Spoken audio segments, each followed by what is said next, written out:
That the main thing is to connect with self. What am I feeling and what's happening outside? So even if I want to consume, it's like if you consume bad calories for you, then you exercise it off. It's the same thing with the media, right? We all want to be engaged. We want to know about the world. The question is, how's our relationship with self? That's always the invitation.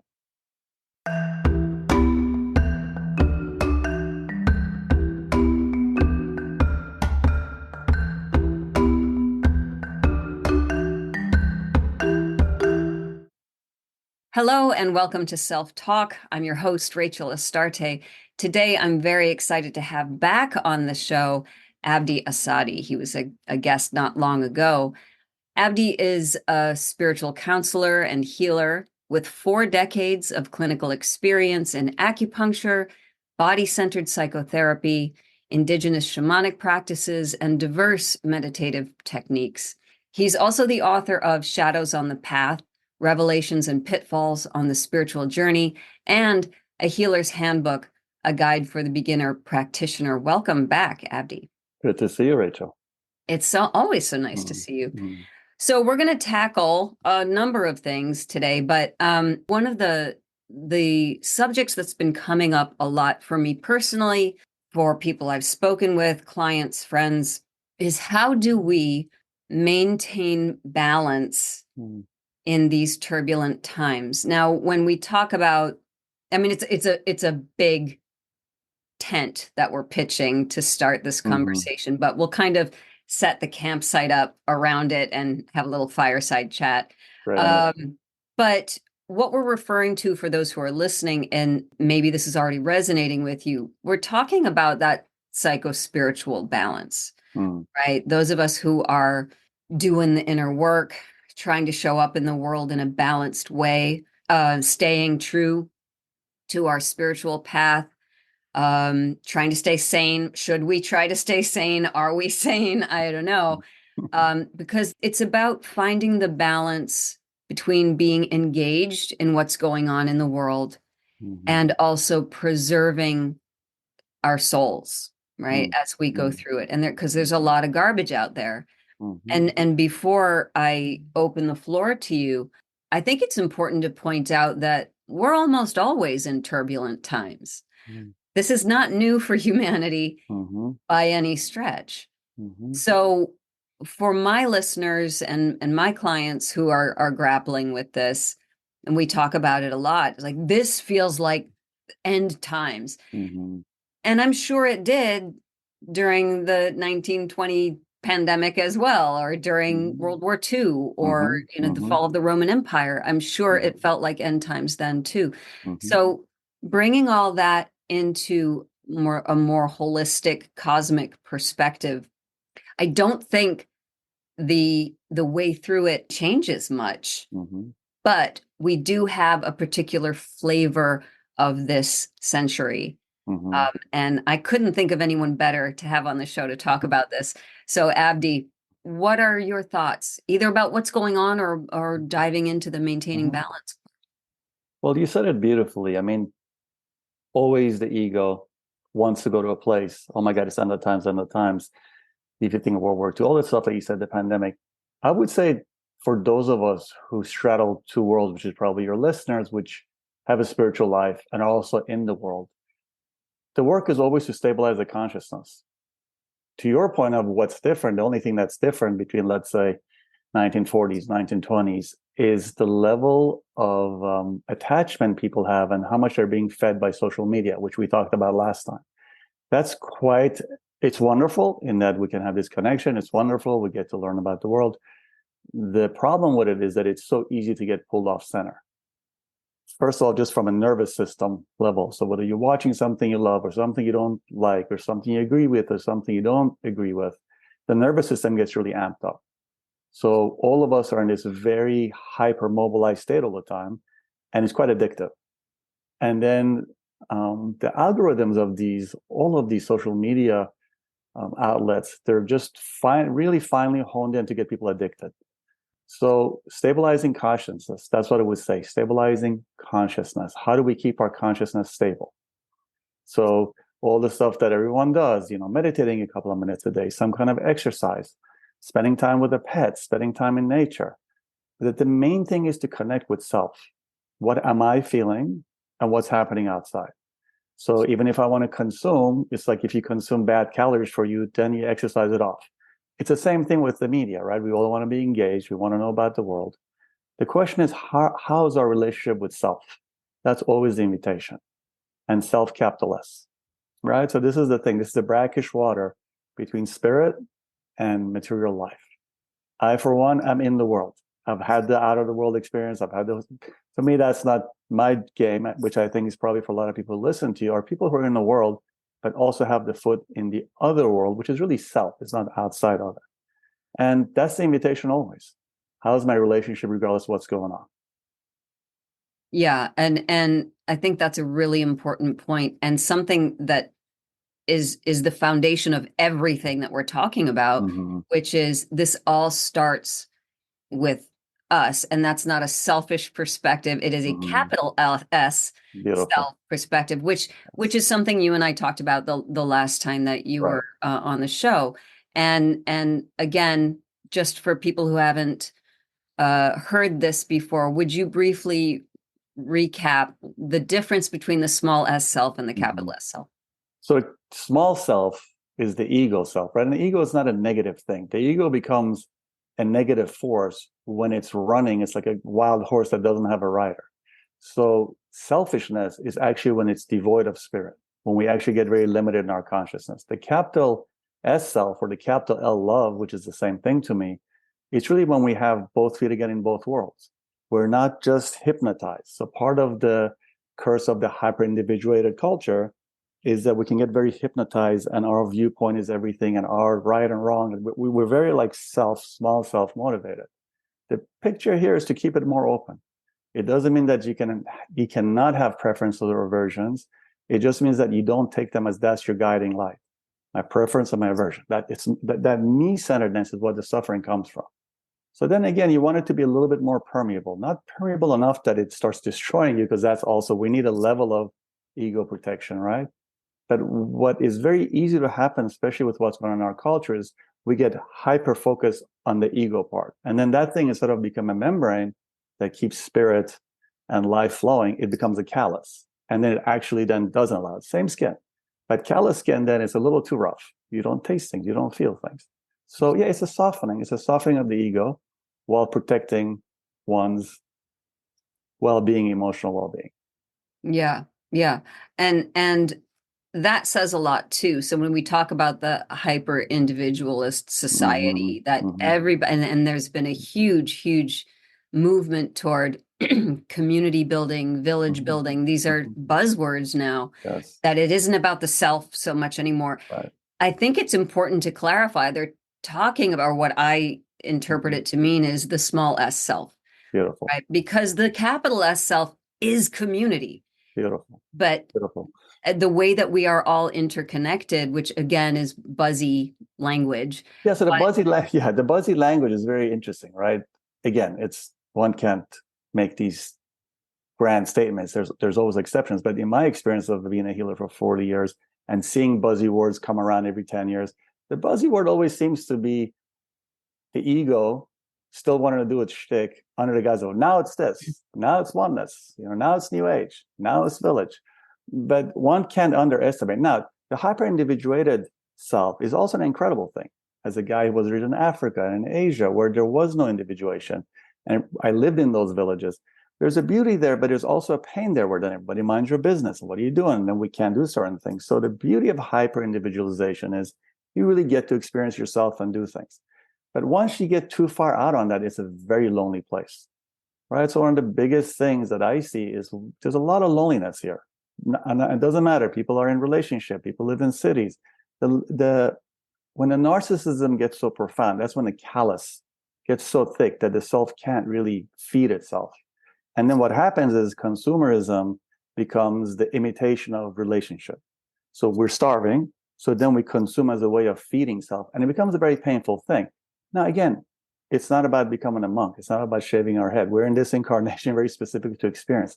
It's all about balance. But balance is a tricky thing in a hyper-individuated culture, because the ego, and everything outside is a reflection of inside. So it's not like some big bad wolf. It's us. What we disown owes us, right? So it's that disown part that's knocking on all of our doors right now to wake us up, to be like, what would you like? So the buzzword is one thing, the direct experience very different. Yeah. Correct? Yeah. That's what you're saying. Yeah. And there's a lot of it. And so, and language means something. Mm-hmm. So I get very, as a writer, I'm very cautious about how words are being used and what they mean. And so even talking about the true self, capital T, capital S, yes. even that can get tiring after a while when I'm talking about what I do. And there is a danger of the desensitization of how important the work is. And you touched on it, and I want to make sure we don't skip past it. The importance of the self in the greater whole. Right. So why do we do this inner work? So we do it so that the whole is healthier. So it can look like we're being selfish or look like we are doing all this inner work for our own benefit. But that's ultimately what I'm hearing you say. That's ultimately the small s ego self. Like, yes. So it's really funny you said it. I was having this discussion with someone a couple of days ago. The people who say I'm being selfish are the ones that are never selfish. So if you have some awareness I'm being selfish, it's about actually being in relationship with self. What we, on an archetypical level, identify as selfishness is someone who's out of relationship with self. If you're in relationship with self, the capital L self, it's not that all of a sudden, you give everything away. You have a relationship with it, but there's a softness and a kindness. We all have had an experience. We have that softness within us and the times when we're very aggressive. We also can feel when we are around someone who's in relationship with their self, there's a softness in them. There's a comfort. You don't feel scared. You're not hyper aware of what are they going to say. Are they going to look at me? It's just this is a gentleness. So it's also a very kinesthetic sensation, right? And it's not some otherworldly experience. It's just something that we've forgotten. This is the dark side, the shadow side of the hyper-individuation. The whole stuff that we talk about, people are selfish, they're narcissistic. It's pain. But what's pain? The pain is because when one's not in relationship with self, it's painful. It doesn't matter how many zeros in the bank account, doesn't matter how many cats, dogs, kids, no kids. It's not about that. So what we're doing, this is just all these words obviously are very tricky, is just inviting oneself to sit with oneself. What am I feeling? Am I sad today? Am I happy? Am I joyous? How am I being? I just talked to someone. Did I betray myself? Was I too aggressive to them? Was I cruel? How are my thoughts? It's just literally, it sounds it's very simple stuff. Who am I? What am I feeling? Why did I act like that? I was happy the way I reacted to that. I need to look at this. Every time this happens, I react this way. Just looking at these things. It's not even that you have to sit down and shave your head and meditate 20 minutes a day, although I think it'd be amazing to both shave your head and meditate 20 minutes a day. It's more just a relationship like constantly, right? Our meditation practice, whatever someone has, their exercise, they're walking their dog, that's just an invitation. So how do you extend that another 10 hours a day, 15 hours a day? These moments you're like, how am I feeling? Right now, you're talking, how am I feeling? How's my breath? How's my speech? Am I too fast? Am I too low? It's constantly being vigilant while paying attention. And it's not arduous work. It's actually an invitation to a joyous experience of self. Like, who is this guy? Who is this guy? Who's this woman? All right, you to yourself. Who's Rachel? Who's Abdi? So that's what we're talking about here. Yeah. And I think it's also important to point out when we start doing this self-inquiry, and I want to talk about Sri Ramana Maharshi and self-inquiry in a second. Love that stuff. But the danger that I see with my clients, and maybe you do as well, is when they start doing this self-inquiry, there's a lot of judgment. Oh, I handled that conversation very poorly. And now what? Now, and so there's a lot that can actually bring us back into the small s self. Sure. Right. So this is beautiful. This is a really important point you're making. So the trick there is, remember, things like vicharya, self-inquiry, Ramana Maharshi, the tradition, these were not hyper-individuated cultures. So what we have a need for is actually psychotherapy, psychology. Spirituality and psychology have to be married in a culture that's so hyper-individuated. Because in an unhyper-individuated culture, people's minds necessarily would not go to that. They judge themselves. They're just used as a practice. They're like, oh, there's a cloud in the sky. They're not like, oh my God, the cloud is so bad in the sky. it's not an experience. They're having a more direct experience. So this is also the important thing of how do we actually go to this place that you're describing. And then if we're having pain from our childhood, pain from other experiences, this is where psychotherapy comes in. That's not the function of who am I, like Ramana Maharshi would teach, Vicharya. These are very separate things. This also gets very muddled and it can be quite tricky waters to navigate. So I'm a big fan, again, like I've talked about, that's what Shadows was about. Psychology has to be intertwined with the spiritual practice you're describing for most people. Some people, happy childhood, never met them. But for a lot of us, there's been some level of wounding. Some of us way more than others. Some people are very minute. God bless them, wonderful. But the psychology part, so when these things come in, that's not the job of the spiritual practice. That's a job of psychotherapy to address these neurotic impulses, right? And in my experience, I've treated 10, 12, 13,000 people over 40 years. We're pretty brutal. Most people, if not all, but I'll leave some room there for most people I've come across internally, whether they're aware or not. There's a very harsh dialogue happening. It's a very harsh dialogue happening. Just most people aren't aware of.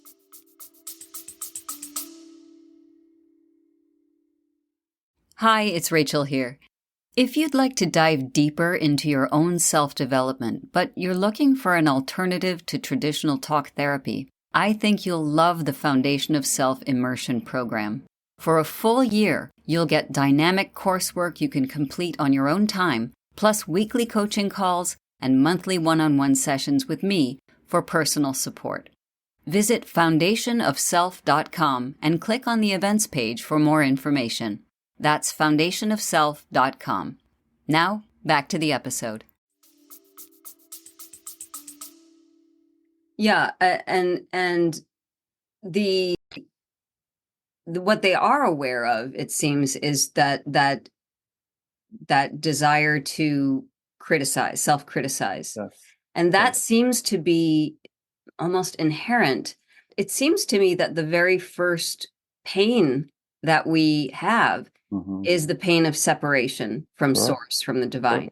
And that gets played out.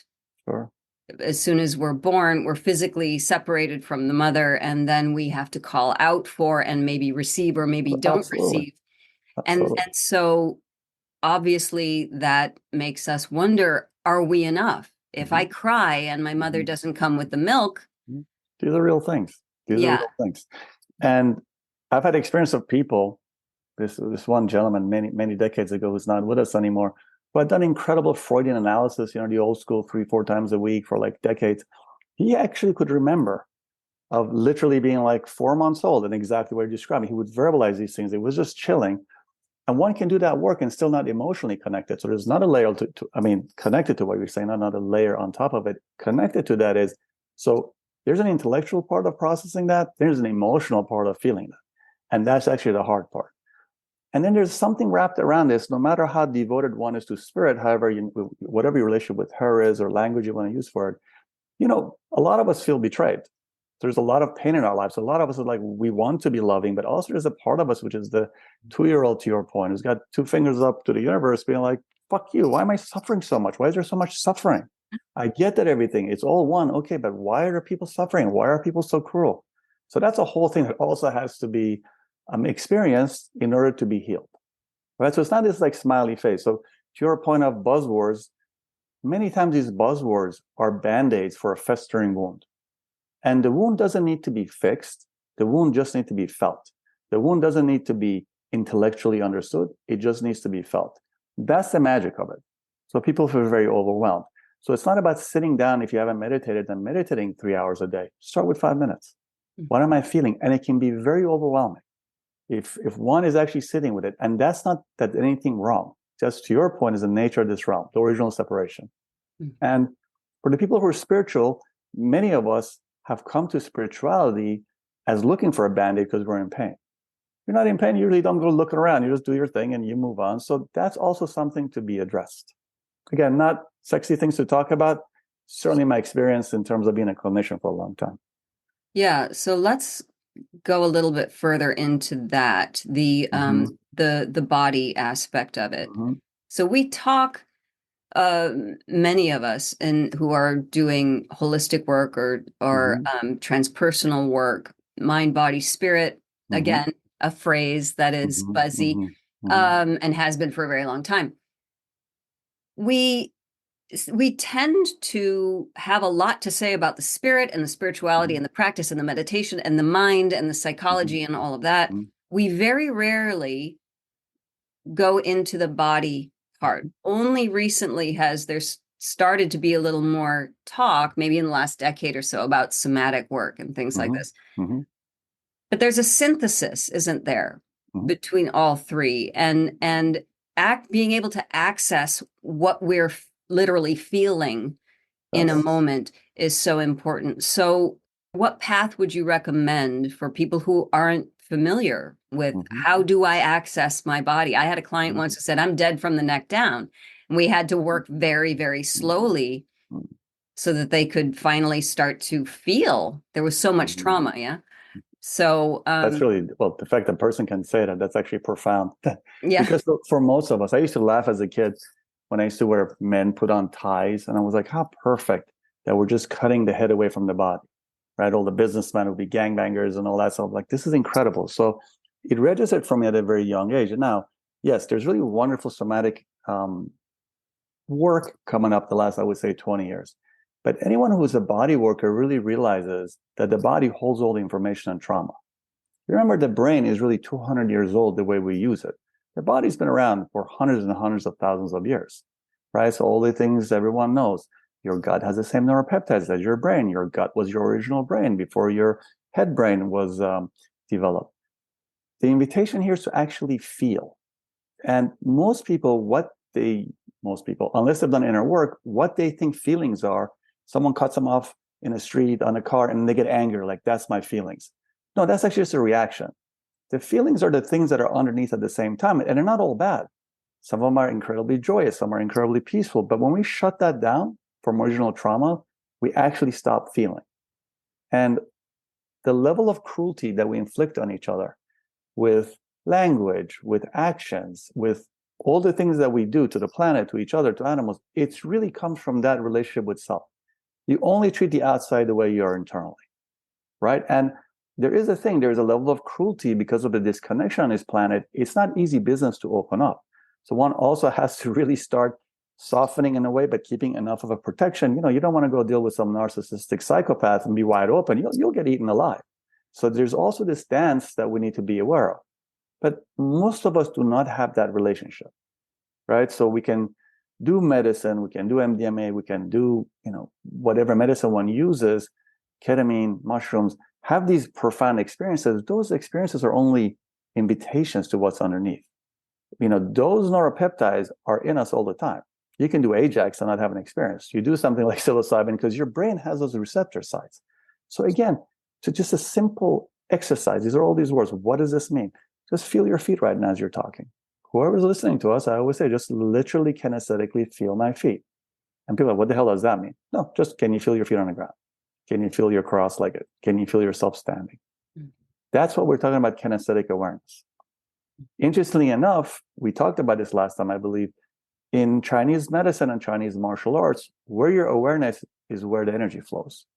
So when that patient of yours says, hey, I feel dead below the neck, when you're constantly cerebral, actually you're shutting the energy system flow to the rest of the body.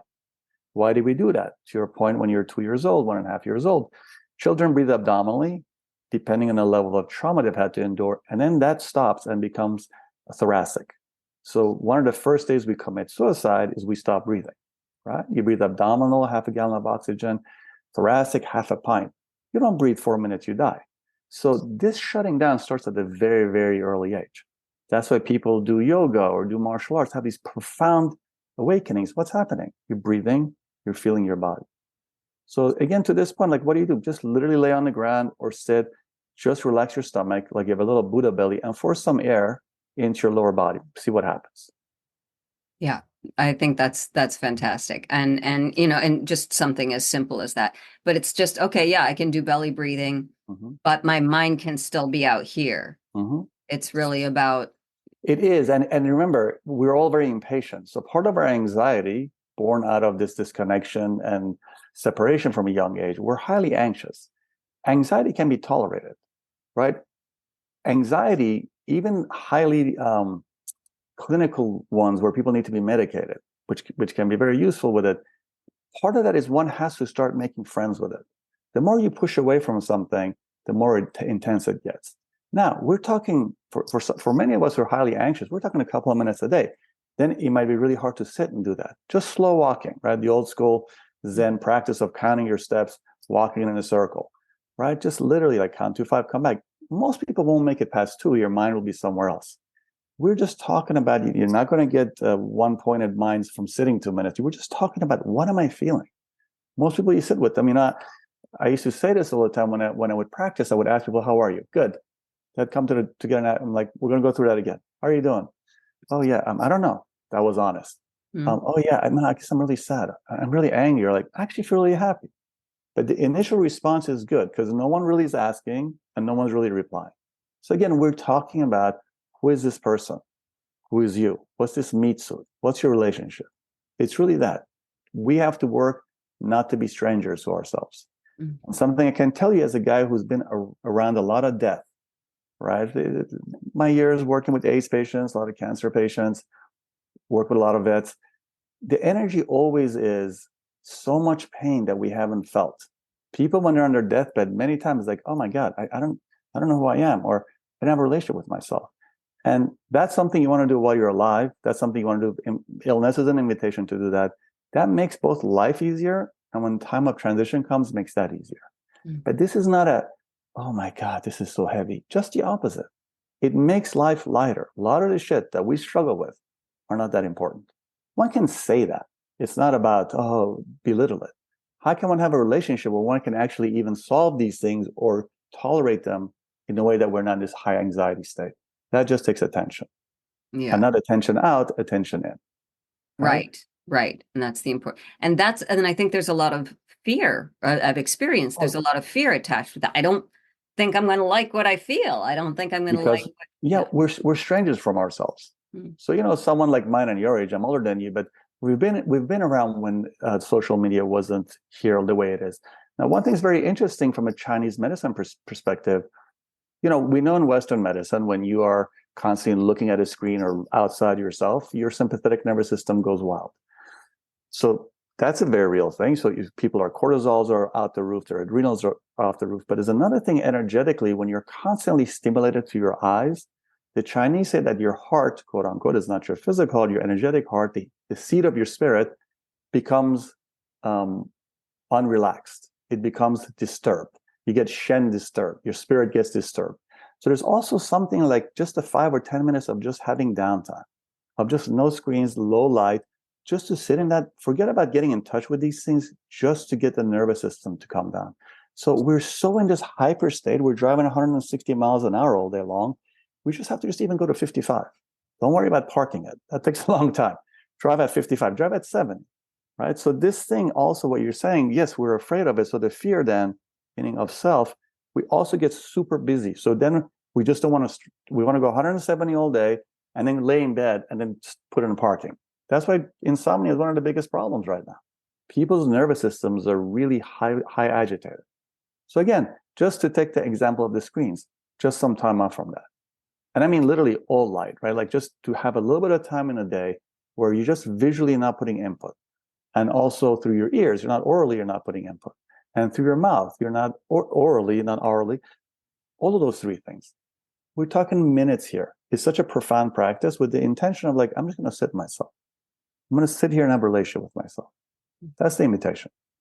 Yeah. And what I love about that is that it's so simple. People like practical advice, and just to say, you don't have to go deep. You need to just slow down. Yes. Yes. And again, to me, I'm into simple. We can have all these flowery languages, which I love. You can read for flowery things. This, you have to bake the cake. And baking the cake is not, you don't have to get a mastery and go to CIA and become an amazing chef. We're talking, what is the baking? What are the ingredients? The ingredients is you and attention. Okay, what can you break that down to? Well, it's attention of actually kinesthetically feeling the body and a little bit of breathing. Okay, what does that mean? Literally right now again, I feel my butt on a chair, feel my feet on the floor. I'm paying attention to my posture. My chin goes in a little bit. Right? When chin goes forward, we become extra cerebral. Chin goes a little bit. My spine extends to the ceiling, back of it. Boom. Mm-hmm. And you can feel it, just things slow down. So if again I say, hey, Rachel, try to relax, oxymoron. If I say, Rachel, feel your body, boom. A couple of minutes later, the body just starts relaxing. Yeah. Yeah. And we forget too that our body is always speaking with us.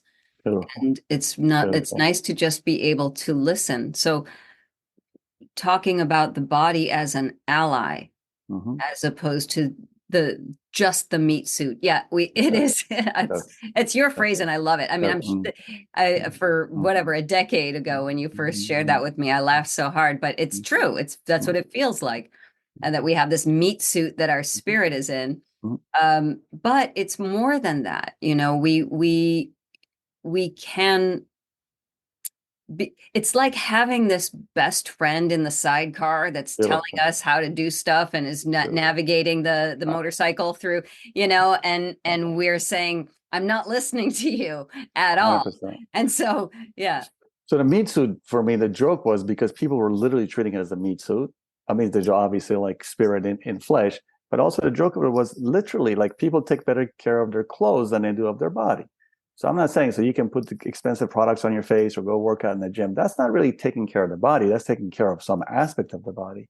But to have a relationship, right? Most people put more attention to the shirt and they get it washed or dry cleaned or whatever, as opposed to the actual body. So you can have amazing diet, very important. You can exercise, very important. You can even meditate, very important. But actually just sitting, but like, what am I feeling? Like just that thing. It's amazing how many times we don't know. And the body, it whispers, but it whispers in very, very loud voice. But it's still a whisper, but it's also very loud. So I find one of the things when people need a psychic reading or need some kind of advice, many times because they know something is off. And if you just sit with them, they'll actually answer the questions that they have. So the body knows. Sure, sometimes we need someone to help us with that. But at the end of the day, we know everything. And when I say we, it's that exactly spirit and body connected. Yeah. And so that's, and you talked about this a little bit earlier. So I want to go back to working with the dying, working with people who at the end of their lives are saying, I don't even know myself. This is part of the process, 100%. Right? To become more intimate with our physical bodies as well as our minds and our spirits in this very simple way. Yes. But I think there's something else too connected to that, which is how attached we become to this world, and that somehow this work, the inner work, the mind, body, spirit work, paves the way toward that reunification with where we came from. Beautiful. And I wonder if you could speak to that. Well, me and you were talking about last time we spoke about how old age, right? I mean, there's a whole different thing when people get sick and die young, which is so heartbreaking. But the invitation always is to know the self. You cannot die not scared unless you have a relationship with self. I had a chapter in Shadows on a Path called Living with Death as Your Advisor. It sounds very morose, but it's just the opposite of that. So actually, one thing I did for years, and it's Ramana Maharshi, that's where I got that from 40-some years ago, is, I would lay down and feel like I just got hit by a car on my motorcycle. I'm side of a road, I'm dying. And once the heady stuff would go away, it would be this amazing, frightening fear. And then what would happen, some people have this experience when they do heroic doses of medicine, where the ego starts shutting down, and then your mind starts grasping at things that it knows. It's just really amazing thing to watch, because it identifies with itself. Some people bypass it and just go into the light, quote unquote, and they can relax. We have to have a relationship with that. We live in a culture that's so disconnected from death. Our absurdly high medical expenditure every year, trillions of dollars, half of that in the last 10 days of someone's life. So what does that say to you? It says like we actually have no relationship with death. I'm not saying there's no place for heroic medicine, but certainly if someone's 90 and then you're doing all these incredibly invasive things to them when they're going to actually die anyway, what is that about? Right? I've been in hospitals many times when I used to work in them, and these very kind, loving doctors would walk in to someone's like literally 50 pounds on their deathbed, they'll be like, you look great today. You're looking good. As that's not the thing you want to say to someone like that. You want to give them space to have grace in their exit. So we have this thing that we have to be conscious of. The culture does not deal with death very well, right? People die. We put lipstick on them. We put, makeup on them. We put them in a nice suit. Again, I get that. I'm all into rituals, but there's still a part we don't. Go to India and watch someone's skull explode on a pyre, and then we'll have a different experience than put makeup on. So we have to understand we're living in a culture that's in deep denial of this, and we all suffer for it, right? There's no closure. We suffer for it. So because we live in that culture, it's very important that we have our own rituals. We have our own rituals with death, and not death as a morose subject. You're working on daily dying so you can actually live more fully. So maybe the thing you're holding on to is not that important. Maybe this thing, what in a program we would call compare and despair, is not as strong. Oh my God, they have this. I can't believe they're here in their practice. I can't believe they have this boyfriend. I can't believe just all the things that we do to torture ourselves. And, we're amazing at torturing ourselves. So the thing we're talking about is just easier life, not changing the externals, not moving the furniture, internally having a different relationship. Yeah. That brings to mind Stephen Jenkinson and his book, Die Wise. And he talks about living in a death-phobic culture, and that one of the skill sets we could really use is how to die. Oh, and, yeah. I'd love to hear your thoughts because of your experience. And I know you've had a long time sitting by the bedsides of people who are dying. Yeah. What does it mean to know how to die? What does that mean to you? So you die the way you live. You die the way you live. It really is informed by that. So you can speed that up by the experience of everyday sitting. And no one really sits and talks about death. We can be hypochondriac. I know many people like that. They're constantly have this fear of death over them, but they're still not dealing with it. So one thing is, no one actually believes they're going to die if push comes to shove. So when it comes on you by a surprise of an accident or a illness, or even if you're, we're into ripe old age, very few people have actually made peace for the fact that this is very transient here. It's not a sexy topic. It can be scary. In my experience, it's actually an experience that makes life more fully. Now, I'm not saying you need to do that at 20 years old. I had to because I've seen a lot of suffering as a child, and for me, it was something I was drawn to. But when you're getting a little bit more along, when you're getting a little bit longer in the tooth, it's absolutely important that we do that, especially in a culture that does not have any way of doing that. There's some incredible men and women I've met in the hospice movement, where especially that's actually gotten fortified in the last couple of decades, where they're aware of it. They're exactly the doulas. Instead of giving birth, they're giving death, and the same kind of love and compassion in it. But again, it's very simple stuff. Literally sit down. Any person that's listening to this, lay down, act as if you're on your deathbed. Don't go into the angelic realms or tell some nice story about that. Just feel the fear of it. Or what are you sad about? Or what are you leaving behind? What have you not experienced? That experience is very, very powerful. And again, the intent here is to live more fully. The intent here is not to, oh my God, this is so horrible. It's actually so we don't waste our energy and times on things that aren't important. Now, there's a level of psychological maturity we have to get to do that. And that usually comes from getting 2x4s of life broken on our head. So we actually get humbled and, not in a punishing way, but so we kind of let go a little bit, right? So we can soften a little bit. So it's a huge topic. It's actually quite simple. What is everything we've talked about so far? Attention. The common thread in everything we've talked about is put attention on it. The amazing thing is how difficult that attention is to develop in a culture that is constantly beckoning your attention. And consumerism is a part of that. Now, again, you know me very well. I'm a freak with motorcycles and racing, and I'm totally in this relationship with matter. I'm not saying anti-relationship. I'm saying conscious relationship, right? So attention goes to these things, then you pull it back. And this Chinese image of the heart, quote unquote, seat of the spirit becoming disturbed by too much attention going out is a very powerful image. So we want to just draw the energy back a little bit inside of us, internally gaze, literally just physically. So to let the ears and the eyes and the mouth rest. We're talking minutes. I'm serious, 5 minutes a day. See what that feels like, right? So just this stranger that you call yourself, start having a relationship. Start having a relationship. That's the base of all these things. Yeah, I think that is it's the just doing of it, you know, and without the fear. Yes. And also this, so when we talk about a death practice, when we talk about what you were just describing, just lie down and be in that place, right? There, and I'm hearing this like intuitively, right? The listeners, am I not manifesting my own death if I do that fully? So that's a very important question. It's actually very important. I can say this to you. If we were that strong with thinking, there wouldn't be one person walk around the planet, because the level of negativity we all throw at ourselves all the time, self-anger, self-hate, self-judgment, we'd be walking dead.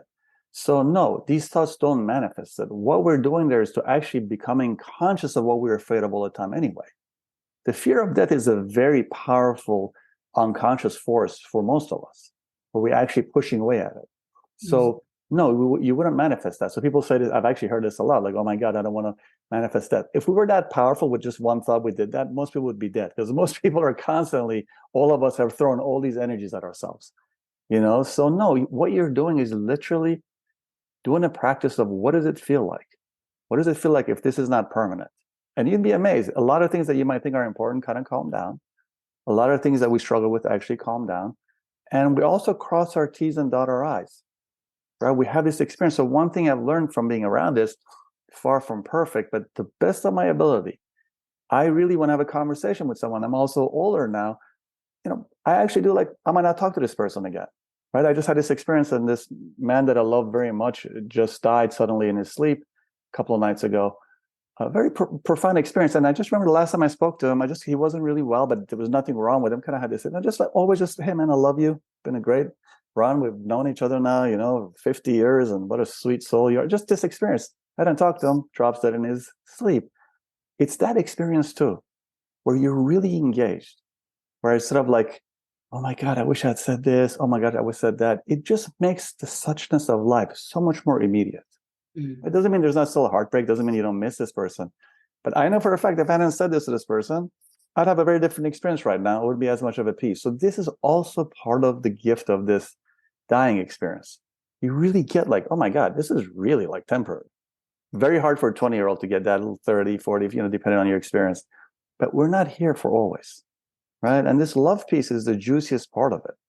When we're afraid of dying, we're also afraid of the loving. And that's a given. You can only love this deeply if you still have this fear you're going to lose something, right? This as a therapist, I know this as a therapist, many of us have issues around love because we don't want to lose, right? Like I just had talking to someone who loves dogs, and was like, I'm never going to get a dog because they're going to die. And as a guy who's had 3 animals who suffered deeply after they died, I get that. But I'm also like, man, that's a loss, because it's also an amazing 10, 15 years of undifferentiated love from the other side to experience this. Not judging it. That's their choice. I'm totally into not suffering. I'm just saying to be conscious of these things. So facing these fears, we're not doing it, willy-nilly. We're doing it to live fully. All of this is to be able to experience life more fully, right? This temporary, incredible thing that it is, and it's very painful a lot of times and incredibly beautiful at other times, to make the needle go a little bit more towards the incredible, a little bit less towards the pain. Yeah.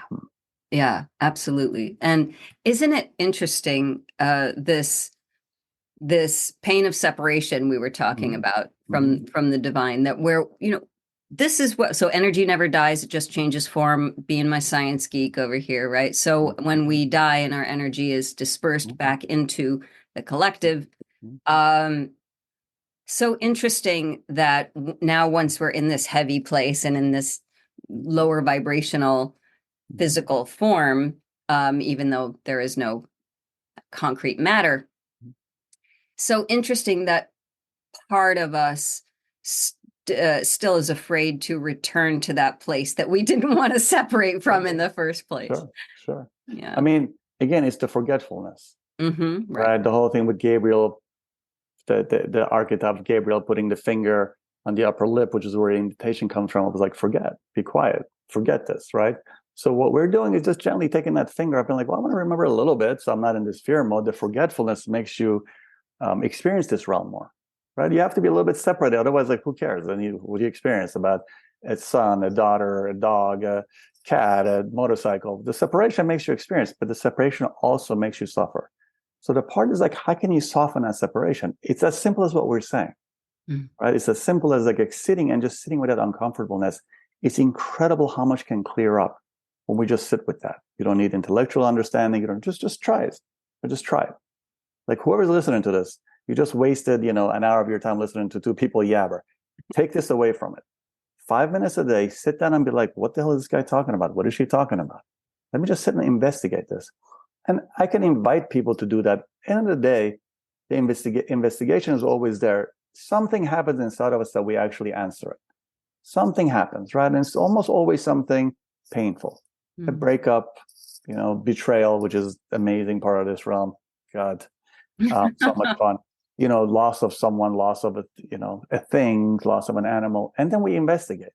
These things should not go to waste. They're profound, profound gifts that they come in. We're suffering from it anyway. Might as well actually answer the call and investigate this, right? And like I always say, with me and you have talked about this, the veil is very thin right now. Yeah. So part of the thinness is like this kind of craziness that we see. Part of the thinness is like you can actually ground in this. And the thing I was sitting with before our session today, no matter what the question, love is the answer. No matter what the question, no matter what the situation, love with the capital L, right? Not the idiot compassion, as the Buddhists say. That's just the caretaking, codependence.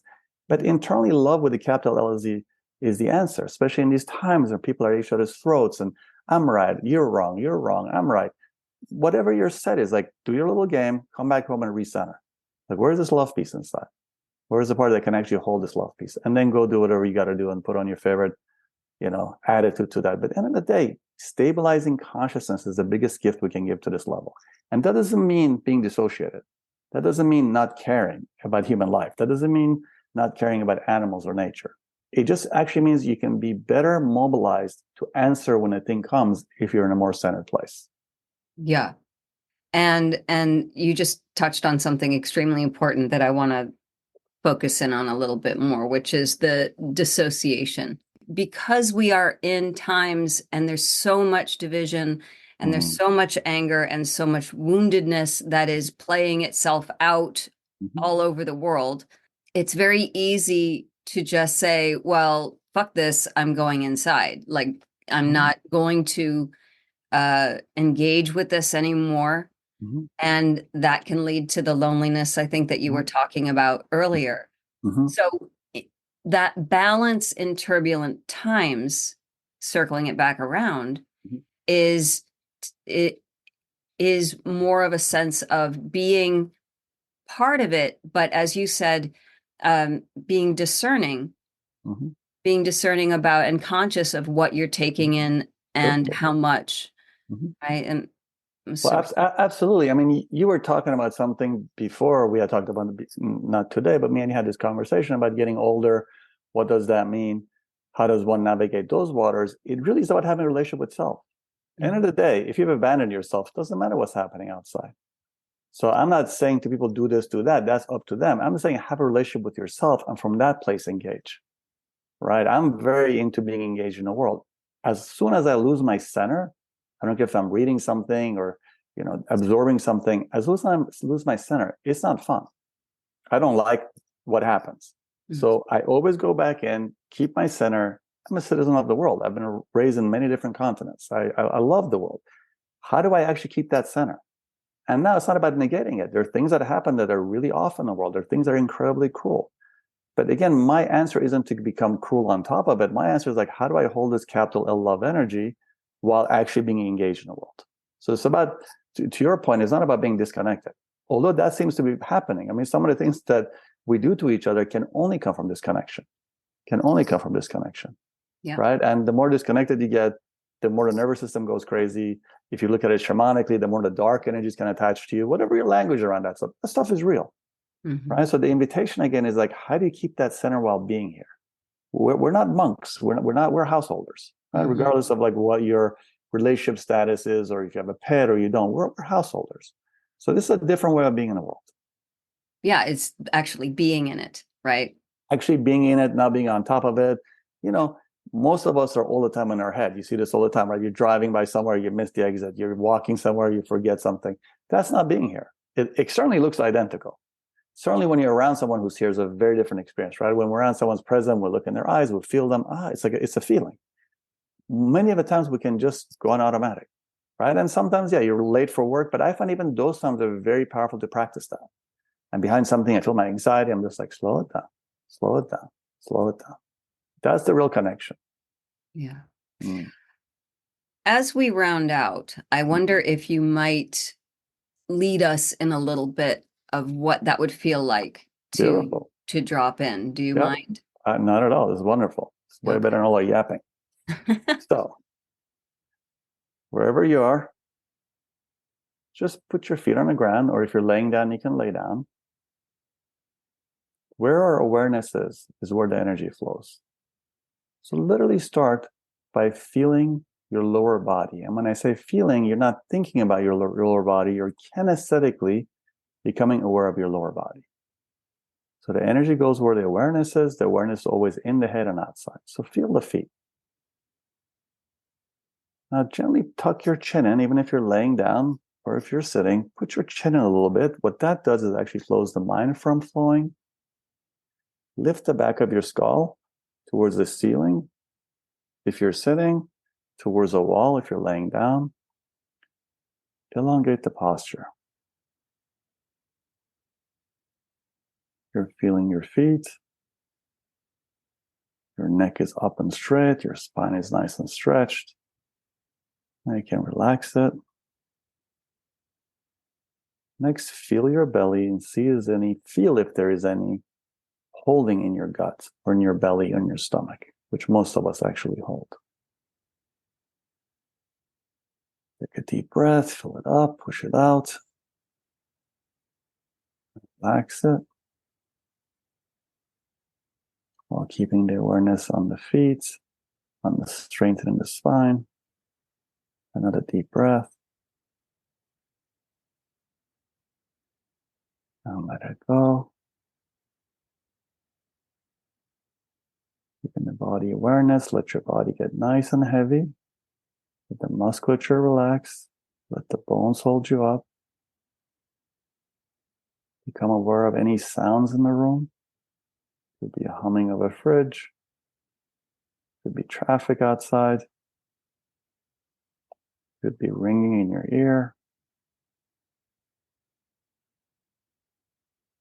It's as if you got an Alka-Seltzer tablet, which is your thinking mind, and you just dissolved it first in the body and then into the room. So be your body, and then let the consciousness be in the room. And feel the sense of expansion.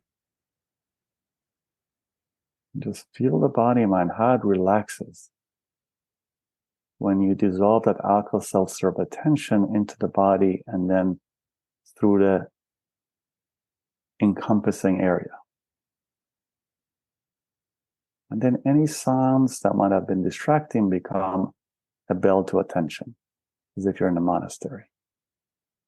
So if there's buzzing, if there's neighbors walking upstairs, traffic, that's just noise bringing you into the moment. And take another deep breath. Let it. Now I want you to keep this awareness and open your eyes if your eyes were closed. And feel how even with open eyes you can keep this relaxed awareness. Again, the image of that Alka-Seltzer tablet. It wants to reform. We just keep it melted in the body. Beautiful. Thank you. My pleasure. My pleasure. Practice really is, if one take one thing away from our talk, practice this a couple of minutes a day. It's pretty life-altering stuff and the most beautiful self. Don't be a stranger with yourself. Make friends. Make friends. You'll be nicely surprised. Yeah, right? It's like with you from day one to the last day. That's it. And I don't want to talk too much. I want us to be able to hold this. And thank you so much, Abdi Assadi. His books are available. I don't know, are both of them available on your website now or just the Healer's Handbook? They are e-form. The actual books aren't anymore, but they're both on e-form. Yeah. Okay, beautiful. So those are available. Of course, I'll have the website in the show notes, abdiassadi.com. Thank you, Abdi. So nice connecting with you, my sweet sister. And we'll talk when the time is right. Yes, we will.